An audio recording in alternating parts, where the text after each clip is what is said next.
दुनिया में हर एक चीज के दो पहलू होते हैं, एक अच्छा और एक दूसरा बुरा। भगवान को मानने वाले और दूसरे भगवान का अस्तित्व खत्म करने वाले। आपने जादू टोना तंत्र मंत्र के बारे में जरूर सुना होगा।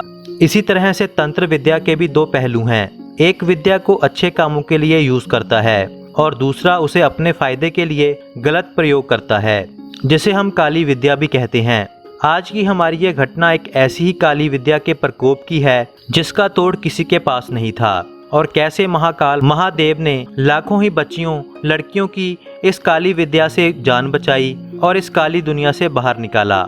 यह घटना बेंगलोर की रहने वाली कविता ने शेयर की।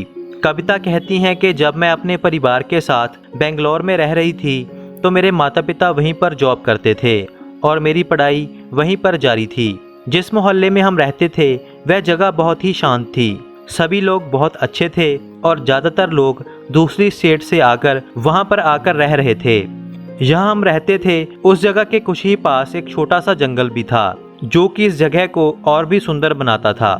जिस जगह पर लोगों के घर खत्म होकर जंगल शुरू होता था वहां पर एक शिव मंदिर भी था, काफी पुराना महादेव का मंदिर। कहते थे कि 1898 में एक अंग्रेज ऑफिसर की पत्नी ने इस मंदिर को बनवाया था, जो आज भी वहीं पर मौजूद है।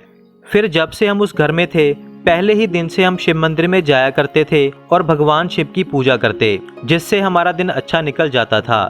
धीरे धीरे समय बीतता गया। तभी सन 1998 की बात है जब हमारे उस इलाके में औरतें और लड़कियां गायब होने लगी। गायब होने के बाद उनका कुछ भी पता नहीं चलता था। लोग परेशान थे और लड़कियों की गुमशुदगी बढ़ती जा रही थी। हैरानी की बात तो यह थी कि 19 से 30 साल के बीच की लड़कियां ही गायब हो रही थी, जिससे घर घर में दहशत का माहौल था। ज़्यादातर लोगों ने अपनी लड़कियों को घर से बाहर निकलना मना कर रखा था और घर में ही कैद कर लिया था। लेकिन हैरानी की बात तो यह थी कि कैद करने के बावजूद भी लड़कियां गायब हो रही थी। हमारे घर के पास ही हेमा नाम की एक लड़की रहती थी। उसके माता पिता ने उसे पिछले कुछ दिनों से घर में ही रखा था और उसके माता पिता खुद भी घर पर ही थे, लेकिन अगले दिन वह घर से गायब हो गई। तभी एक चौंकाने वाली बात सामने आई। मोहल्ले के एक शख्स ने बताया कि पिछली रात उसने हेमा को नग्न अवस्था में जंगल की तरफ भागते हुए देखा था। हेमा को काफी ढूंढा गया मगर वह नहीं मिली। जब सभी लोगों को शंका हुई तो शिव मंदिर के पिछली तरफ रहने वाले एक अघोरी बाबा के पास सभी ने जाकर मदद मांगी। अघोरी ने सारी बात सुनकर कहा कि यह किसी काली विद्या की विधि है, इसे जल्द से जल्द रोकना होगा। यह बात सुनकर सभी लोग और भी घबरा गए। काले तंत्र मंत्र से कौन लड़ेगा? यह बात सोच सोच कर सभी परेशान हो रहे थे। उसके बाद एक रात मैं सो रही थी तो एक अदृश्य शक्ति ने मुझे उठाया और मैं अपने कमरे से उठकर बाहर चलने लगी। मेरा शरीर मेरे बस में नहीं था और मैं होश में भी नहीं थी और जंगल की तरफ बढ़ती जा रही थी, लेकिन महाकाल मेरे साथ थे। जंगल की तरफ जाते समय मंदिर के पास ही मेरा पैर मंदिर से निकलने वाले जल पर पड़ गया और मेरी होश खुल गई। जब मैंने देखा तो मेरे शरीर पर एक भी कपड़ा नहीं था। तब मैं घर की तरफ भागी और घर जाकर मैंने सब कुछ बताया। अब तनाव और भी बढ़ चुका था।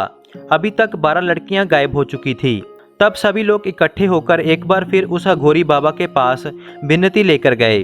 अघोरी ने सभी को मंदिर में इकट्ठा किया और बताया कि यह मंदिर काली शक्तियों पर भगवान महाकाल की जीत का ही प्रतीक है। जब एक अंग्रेज औरत को महादेव ने काले तंत्र की विद्या से मुक्त करवाया था, तभी इस मंदिर का निर्माण हुआ था।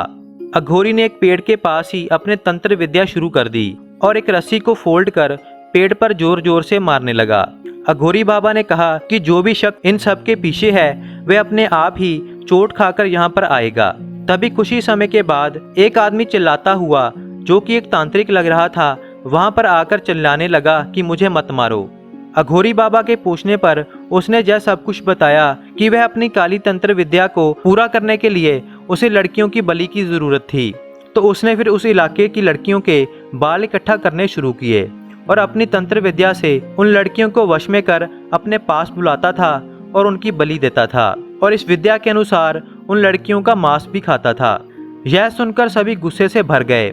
सभी उसे मारना चाहते थे, लेकिन जैसे ही सभी उसे मारने के लिए आगे बढ़े तो तांत्रिक का शरीर अपने आप ही नीला और फिर काला पड़ गया। धीरे धीरे उसकी जान मंदिर में ही सभी लोगों के सामने निकल गई। यह देखकर सभी हैरान हो गए कि कैसे वह तांत्रिक मर गया। हैरानी की बात तो यह थी कि कुछ ही पल में उसका शरीर भी सड़ने लग पड़ा था। अघोरी ने कहा कि जल्दी से इसके शरीर को जलाना पड़ेगा। सारे लोगों के सामने तांत्रिक को जलाया गया और तब से अब तक वहां पर कोई भी लड़की गायब नहीं हुई। लेकिन उन गायब हुई लड़कियों का कुछ भी पता नहीं चला और उनके घर वालों ने उन्हें मरा हुआ समझ लिया।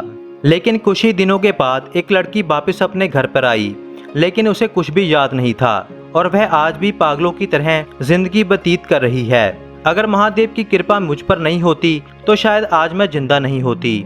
इसीलिए जीवन में पूजा पाठ, मन में महादेव का वास जरूरी है। शिव हर पल आपके साथ रहेंगे। हर हर महादेव।